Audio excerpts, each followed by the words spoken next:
So we inherited this walled garden.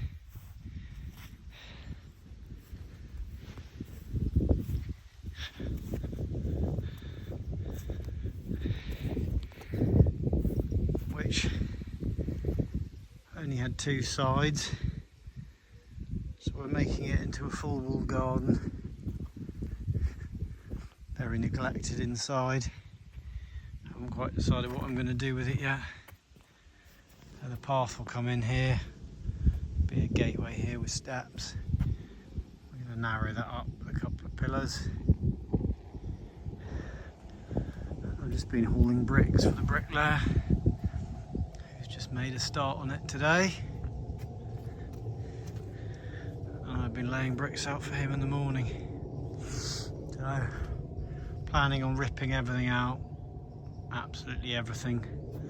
Apart from this climbing hydrangea will stay, I think.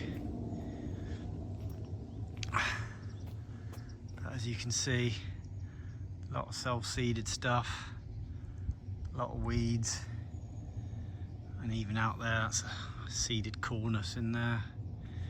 Bit of ragwort. Anyhow, this is going to be the blank canvas.